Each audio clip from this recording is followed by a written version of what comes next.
इस वीडियो को पूरा देखो। आज ही आपके जीवन से सारी परेशानी खत्म होगी और चैनल को सब्सक्राइब और वीडियो को लाइक करें। सामरी स्त्री की तरह बगैर शादी के मर्द के साथ रहती है, और जब ये वचन उसके सामने आता है कि यार व्यभिचार नहीं करना है, वो निर्णय लेती है कि नहीं, आज के बाद मैं ये नहीं करूंगी, कुछ भी हो जाए। आपके निर्णय आपको बहुत सपोर्ट करेंगे परमेश्वर के वचन को समझने के लिए। अब मैं आपके सामने जो वचन खोल रहा हूं, मैं चाहता हूं आप सब थोड़ा ध्यान से सुनिए।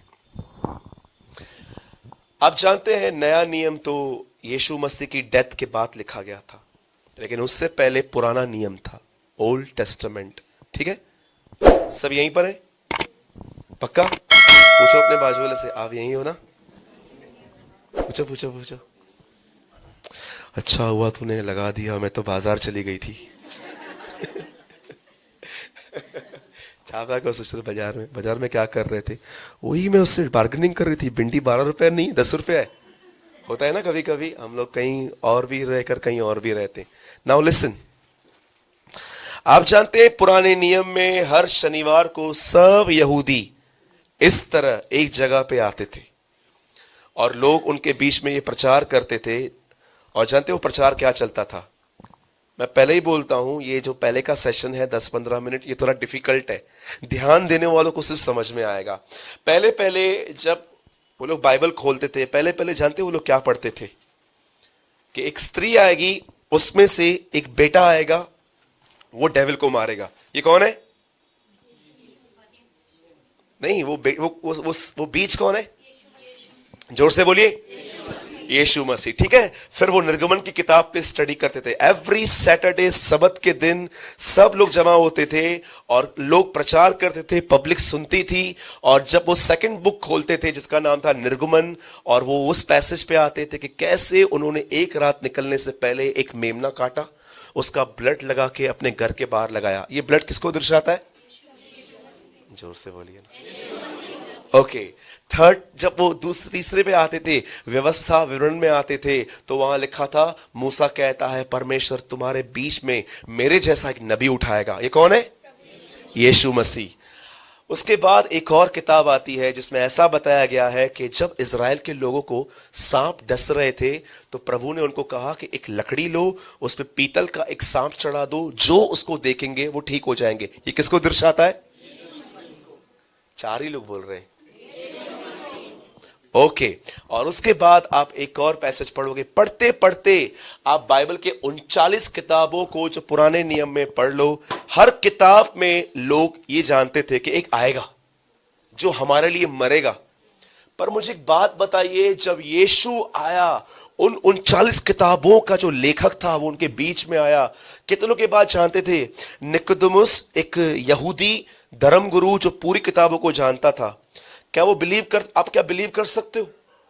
जब निकोदेमुस यीशु के साथ बैठा था, तो क्या उसे ये बात पता थी कि जिस किताब को वो इतने सालों से पढ़ रहा है, उसके लेखक के साथ वो बैठा हुआ है? उसको नहीं पता था, he never knew। आप जानते हैं, हर किताब में वो लोग बताते थे कि यीशु ये है, यीशु आएगा। उनका नाम नहीं पता था यीशु, पर मसीह आएगा। पर मैं आपको बताना चाहता हूं, जब वो व्यक्ति सामने आया, सब कहते हैं ये शैतान है। क्या आप ये बिलीव कर सकते हो? एक आदमी पूरी बाइबल जानता है लेकिन स्पिरिचुअली ब्लाइंड है।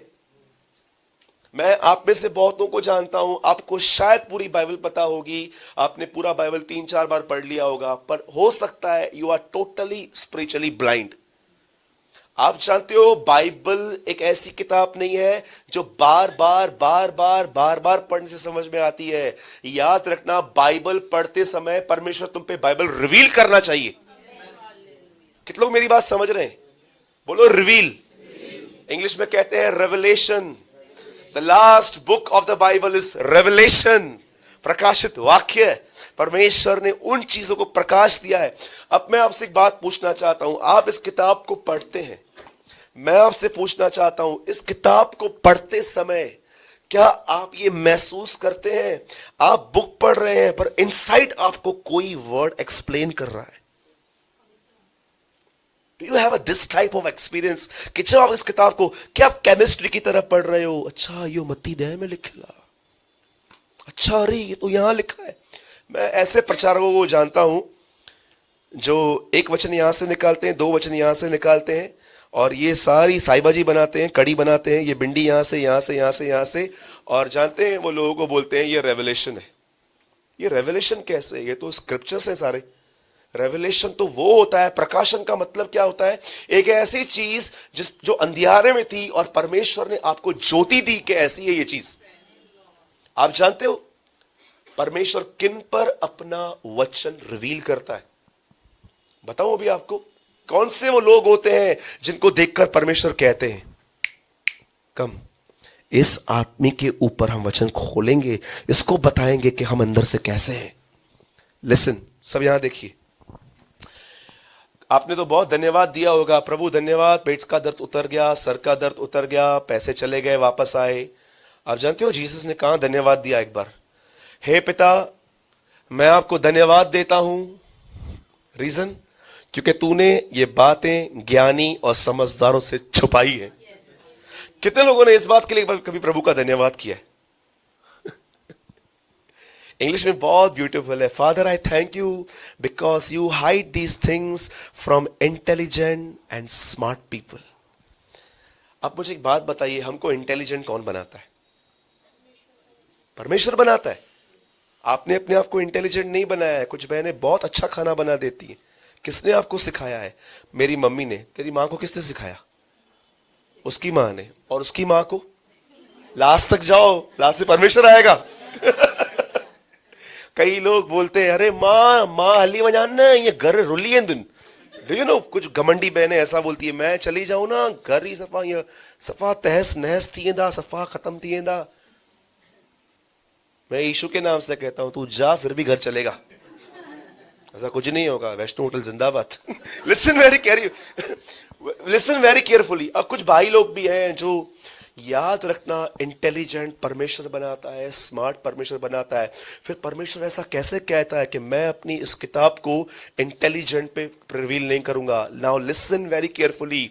परमेश्वर आपको इंटेलिजेंट बनाता है, परमेश्वर आपको अंदर अच्छी एक्टिविटीज देता है, पर याद रखना जिस दिन आपने घमंड किया ना मैं इंटेलिजेंट हूं, परमेश्वर आपको बताना बंद कर देगा। अरे खुदा इंटेलिजेंट बनाता है, पर खुदा घमंड कहां से देगा तुम्हें? आज बहुत सारी जब बहनें बाल स्ट्रेट करवा के आती है ना, उनको उनकी शक्ल देखो। उस दिन एक भाई ने से बाल कटवाए थे, बड़े ऐसे खड़े हुए थे, तो मैंने उसको बोला सुअर देखा है तूने? तो बोलता है नहीं। मैंने बोला जा देख, उसके बाल भी ऐसे ही होते हैं। तो ब्रदर ये क्या कर दिया आपने, मेरे को उससे पिघल दिया। मैंने बोला मैंने कंपेयर नहीं किया तुझे, पर मैंने बोला ये स्टाइल का वो नाम है।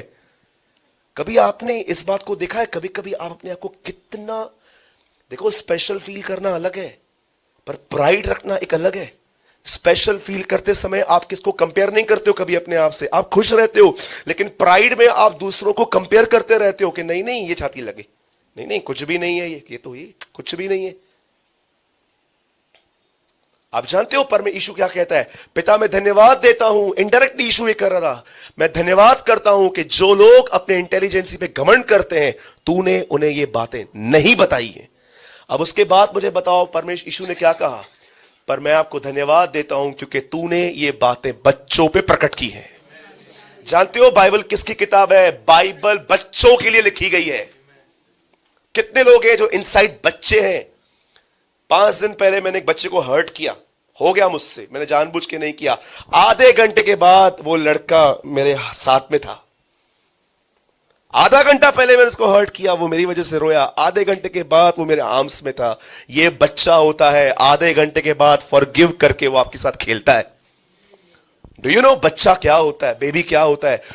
याद रखना इस बात को, बच्चे कभी भी अपने अंदर नफरत नहीं रखते हैं। कभी एक दिन आप ऐसा प्रैक्टिकल करके देखो कि आप ट्रेन में आ रहे थे, आप बस में आ रहे थे, या तो आपके घर के अंदर किसी ने आपको बहुत गहराई से डिच किया, हर्ट किया, और आपके अंदर सच में हर्ट हुआ, और अब अनिवार्य है आपको विचार आना स्टार्ट होंगे कि मत बात करना, तू भी मत छोड़ना, आए ये आदमी, इसको कंप्लेन करना इसकी, लेकिन आप अपने आप में जानते हो क्या सोच रहे हो? नहीं, वो परेशान है इसलिए उसने मुझे ऐसा बोल दिया, लेकिन वो इविल पर्सन नहीं है। मैं उसको जानता हूं, वो डिस्टर्ब है इसलिए उसने मुझे ऐसा बोल दिया होगा, लेकिन ये घटिया आदमी नहीं है। जब आप अपने आप को ऐसा प्योर रखते हो ना, परमेश्वर ऐसे लोगों पे अपना वचन रिवील करता है। कितने लोगों ने ये वर्ड सुना है? आजकल इसके ऊपर प्रचार होना ही बंद हो चुका है। आजकल प्रचार जानते हैं किस बात पे होते हैं? हमें दशमांश दो, हमारे कलीसिया में आते रहो, और तीसरी चीज, एक और चीज जिसके ऊपर बहुत प्रचार होता है, जाओ सेवकाई करो। तीसरा फिर भी ठीक लगता है, लेकिन ये दो तो स्टार्टिंग के समझ में ही नहीं आते हैं। मैं आपको एक बात बताऊं, कितने लोगों ने इस वर्ड पे कभी प्रीचिंग सुनी है? फियर ऑफ द लॉर्ड, परमेश्वर का भय। जानते हो परमेश्वर का भय क्या होता है? मैं आपको बताऊं, वो मेरे अंकल बैठे हुए हैं वहां पर, 11 साल से मैं उनको जानता हूं। एक एग्जाम्पल देता हूं, मैं बहुत पसंद करता हूं उनको, सच में बहुत पसंद करता हूं मैं उनको। और जानते हैं एक दिन क्या हुआ? समझो उन्होंने मुझे अपने बिल्डिंग के नीचे बुलाया, कहा सूरज भाई आप एक काम करो, 11:30 बजे नीचे आ जाओ, चलना है कहां पर? और मैं 11:30 बजे नीचे आके खड़ा हूं। 11:30 के 11:40, पौने 12, 12 में 10 कम, 12 में 5 कम, 12 बजे तक अंकल नीचे नहीं उतरे। और 12 बजे जिसे मैं कॉल करता हूँ ना, मैं उनको बोलता हूँ अंकल आप आए नहीं है। अरे बेटा समझ, मैं भूल गया था, बस बस बस बस तो रुक, मैं आ रहा हूँ। और फिर इन्होंने शर्ट पैंट पहना, बेल्ट डाला, चप्पल साफ की, और 12:15 बजे ये आए। अब आप मुझे बताओ इस 45 मिनट्स में मुझे कितने ख्याल आएंगे इनके लिए बुरे? बता आल चाहो माता 10 मिनट अभियान। मैं 45 मिनट्स वहां खड़ा था। अब जानते हुआ क्या? सुनिए सुनिए, मैं आपको बताता हूं परमेश्वर का भय क्या होता है। 45 मिनट्स में मेरे अंदर अंकल की इमेज थोड़ी खराब हो गई कि नहीं यार ऐसा थोड़ी ना चलता है। अब ये बात इनको पता है कि मैं इनके लिए ये सोच रहा हूं? आइए सवाल जवाब दीजिए, क्या उनको ये बात पता है कि मैं उनके लिए ये सोच रहा हूं? आपको पता है? बताओ किसको पता है? अब मैं घर जाऊंगा, मैं प्रभु को बोलूंगा, प्रभु मैं इस बात को क्यों नहीं समझ पाया कि उन्होंने जानबूझ के नहीं किया, उनकी आंख लग गई। प्रभु पर एक बात कहना चाहता हूं, मैंने किसी को भी नहीं पता है कि मैंने इनके लिए क्या सोचा। मैं, तू जानता है। मैं तुझसे माफी मांगता हूं प्रभु कि मैंने अपने बुजुर्ग भाई के लिए मैंने ऐसे ख्याल क्यों रखे। जो ऐसी जिंदगी जीते हैं वे सचमुच परमेश्वर के भय को मानते हैं। इधर लोगों का शक्लें देखो, कई बार इतना कचरा रख के बैठते हैं और बाहर गीत गाते रहते हैं, प्रभु सोना भी तेरा, चांदी भी तेरी, सब कुछ तेरा, जीवन तेरा। परमेश्वर कहता है सोना भी रख, चांदी भी रख, जिंदगी दे। एक आदमी ने कहा मसीह लोग जितना झूठ संडे मॉर्निंग को बोलते हैं ना, कभी नहीं बोलते। Do you know? इतने आत्मिक गीत गाएंगे, ये वो ये। कितने लोग हैं जो कभी कभी प्रभु आपको बोलता है तेरा तेरा गोल्ड सिल्वर तेरा कुछ नहीं चाहिए, अपनी जुबान मुझे दे ताकि मैं तेरी जुबान को यूज करूं अच्छे से। याद रखना, बाइबल पढ़ने से समझ में नहीं आएगी, परमेश्वर का भय मानो। लिखा है भजन सहायता में, यहोवा अपनी बेद की बातें उन पे प्रकट करता है जो उसका भय मानते हैं। बाकी अगर आप सिर्फ इसको पढ़ते रहते हो और परमेश्वर आप पे रिवील नहीं करता कुछ, तो आप समझ जाना समथिंग इज रॉन्ग। कुछ तो गलत है तुम्हारे लाइफ में, कोई तो अनसेटल मैटर है तुम्हारे लाइफ में। मैंने कितने लोगों को देखा है सिर्फ पढ़ते रहते। उनसे पूछता हूं आज क्या पढ़ा बेटा, बता। सुबह बताया मैं, कल बताऊं? कल भी क्यों बता रही है, वो भी मत बताना। क्यों? क्योंकि लोग इसे केमिस्ट्री की तरह पढ़ते हैं। पर मैं आपको बताना चाहता हूं यह परमेश्वर का जीवित वचन है। इसे पढ़ते हैं तो याद रखिए, नफरत के साथ इसे मत पढ़िए। ओके, आइए जिनके पास ये बाइबल है हम सब ओपन करेंगे। और आज मैं विश्वास करता हूं कि आने वाले 15 मिनट्स आपसे आज प्रभु बहुत एक अच्छे वे से बात करेंगे और आपको कुछ सिखाएंगे। आइए जिनके पास भी बाइबल है आप मेरे साथ खोल सकते हैं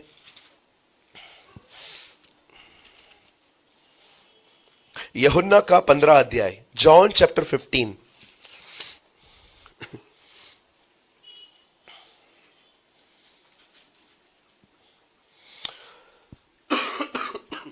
सॉरी,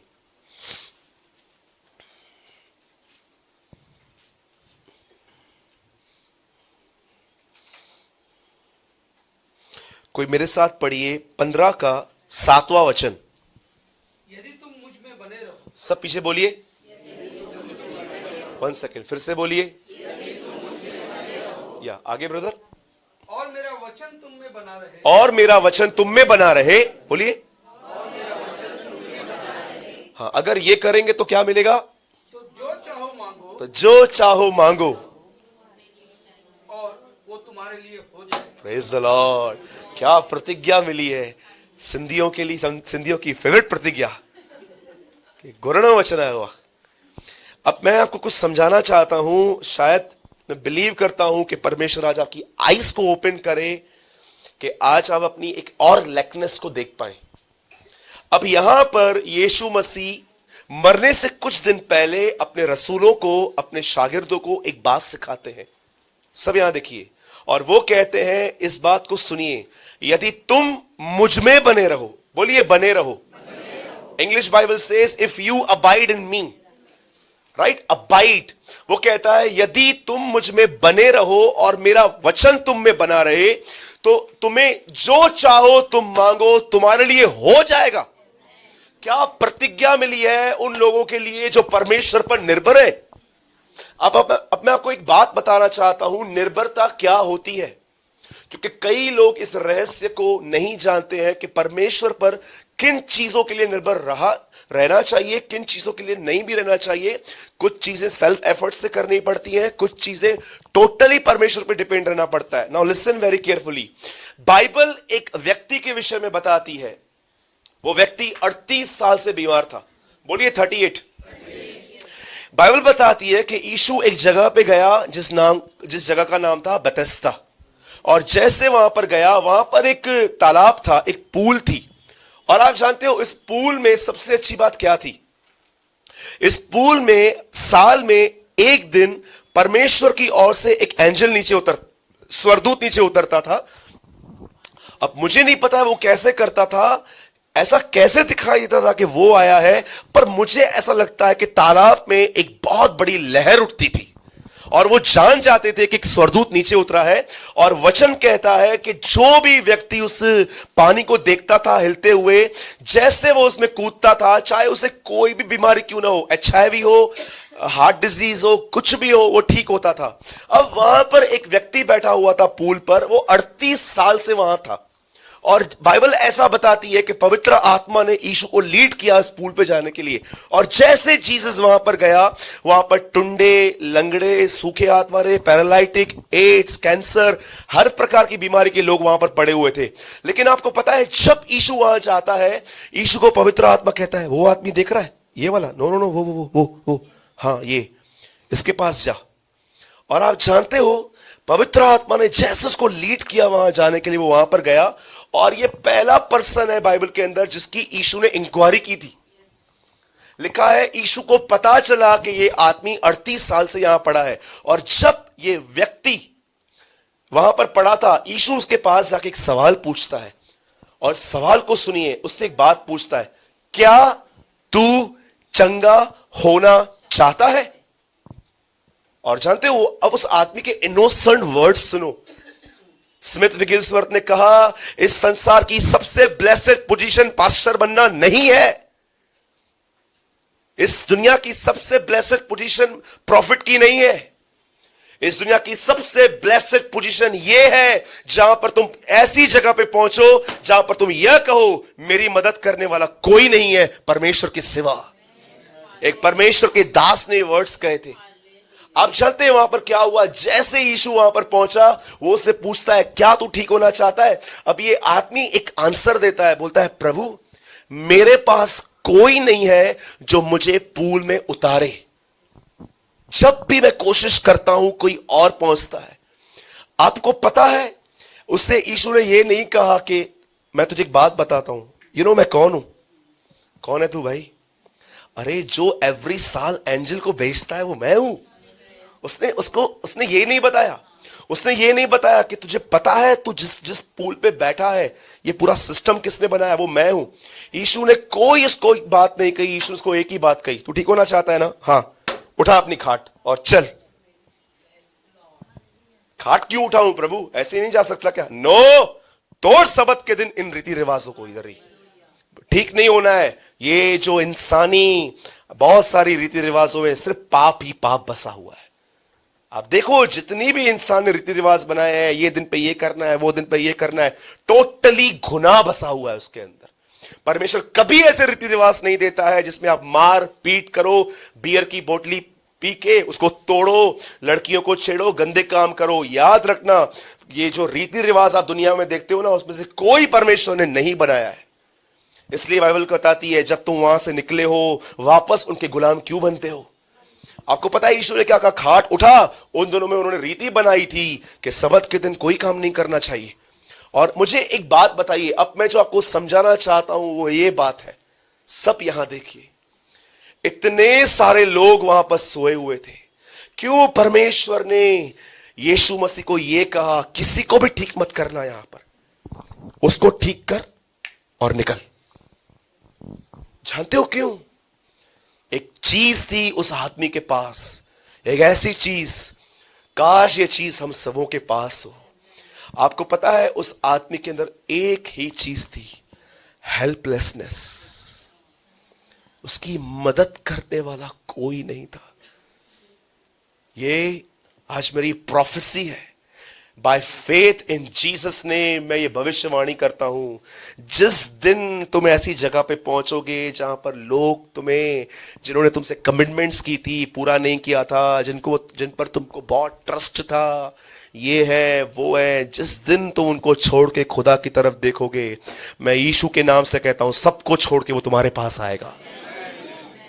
कितने लोगों ने अपने लाइफ में ये मदद की, ये अनुभव किया है कि 1000 बार उसने आपको ये कहा था कि ये काम मत कर, ये काम मत कर, ये काम मत कर, और आपने उसकी एक नहीं सुनी, लेकिन जब आप प्रॉब्लम में आए आपने एक बार पुकारा, उसने सुन ली। यू नो ये क्या है? ये उसका नेचर है। आज जानते हो लोग निर्भरता किसको कहते हैं? निर्भरता। यू नो कई बार लोग शब्द को कितना इजीली बोल देते हैं। मैं एक रिक्शा के पीछे मैंने एक वर्ड लिखा हुआ देखा, और उसमें लिखा था दुआ में याद रखना। आपको पता है ये जो इन दिनों में लोग एक दूसरे को बोलते हैं दुआ में याद रखना, दुआ में याद रखना, ये जो वर्ड्स जानते हैं कहां से आए हैं? रिसेंटली एक मूवी रिलीज हुई थी, उसमें एक आदमी ने डायलॉग मारा था दुआ में याद करना। मुझे इन फालतू पिक्चरों का नाम भी लेना नहीं आता है। वहां से एक ट्रेंड बन गया, लोग एक दूसरे को मिलते थे और स्टाइल में बोलते थे भाई दुआ में याद रखना। तुमको पता भी है दुआ होती क्या है?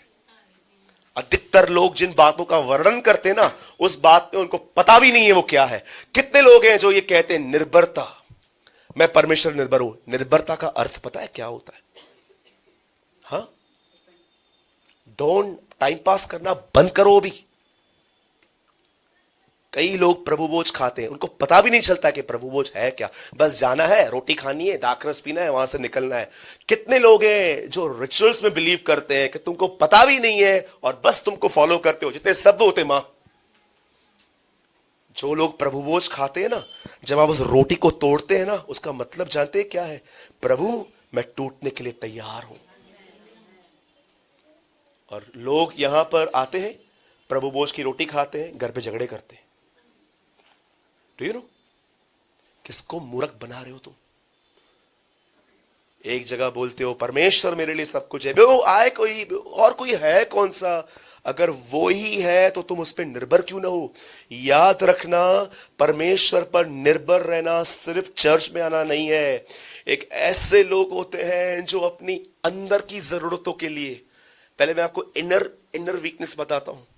सच बताइए, आप में से कितने लोग हैं जो प्रभु के सामने फास्टिंग करके रोते हैं सिर्फ एक चीज के लिए, मेरे अंदर से गुस्सा निकाल।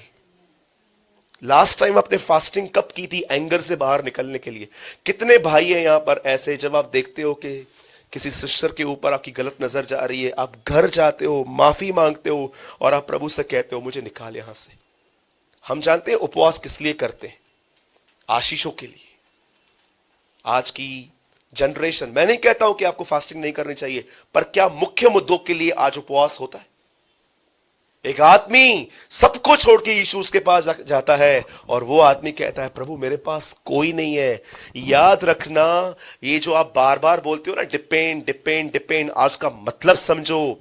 निर्भर होने का मतलब होता है कि आप अपनी इनसाइड जरूरत के लिए, कि प्रभु मुझे क्लीन होना है, और आप अपने आउटसाइड बातों के लिए, चाहे वो फाइनेंशियल प्रॉब्लम हो, चाहे घर की समस्याएं हो, आप उसके सामने जाते हैं, उसके सामने हाथ फैलाते हैं। और याद रखना, यहां पर खत्म नहीं होती है बात, इधर पूरी नहीं होती है। ये तो प्रेयर है, निर्भरता तो अब स्टार्ट होगी। आप निर्भर हो बहन, आप निर्भर हो भाई? हां, आज सवेरे तो प्रेयर किया था ना। मैं निर्भरता की बात कर रहा हूं, प्रेयर की नहीं। प्रेयर तो हम सब करते हैं। तुम्हारी प्रेयर जहां पर तुमने कहा लॉर्ड जीसस क्राइस्ट, यीशु मसीह के नाम में आमीन, जहां तुमने आमीन कहा, वहां से निर्भरता स्टार्ट हुई है अभी। अब तुम्हें ख्याल आएंगे, कब होगा, क्या होगा, कब होगा, क्या होगा, कैसे होगा, और तुम एक एक ख्याल से लड़ते हो और अपने खुदा की तरफ देखते रहते हो। ये इसको कहते हैं निर्भरता। इधर लोग प्रेयर करते हैं, वचन पढ़ते हैं और कहते हैं हम निर्भर हैं। ढोंगी कहीं के, हिपोक्रिट्स, इसको निर्भरता कहते हैं। तुमने जहां कहा आमीन, yes in Jesus name I ask this prayer, मैंने ये प्रार्थना की, वहां से निर्भरता स्टार्ट होती है। अब ख्याल आएंगे, देख चीजें ठीक नहीं हो रही है, देख तूने प्रार्थना की कुछ भी नहीं हुआ, और आप लड़ते हो अपने आप से। नहीं, संत पौलुस की तरह मैंने अपने विश्वास की रखवाली की है, तुम उसे देखते रहते हो। नहीं, मैंने उससे कहा है वो आएगा जिसने लाजर को जिलाया था, वो मेरे लिए भी आएगा, तुम उसको देखते रहते हो। इसे कहते हैं निर्भरता। और लोगों को लगता है निर्भरता का मतलब ये होता है। मैंने ऐसे लोग देखे हैं जो प्रार्थना करते हैं, वचन पढ़ते हैं, चर्च आते हैं, मस्तक पूरा चिंताओं से भरा पड़ा है, और ये लोग कहते हैं हम बिलीवर हैं। मैं किताब लिख रहा हूं इन दिनों में, जरूर जल्दी पूरी करवाएगा प्रभु। उस किताब का नाम है अविश्वास करने वाले विश्वासी, the people who call them believers and filled with unbelief. 40 page की खाली किताब होगी वो। कितने लोग हैं, सच बताइए, उससे देखते रहते हैं। इब्रानियों की पत्री में लिखा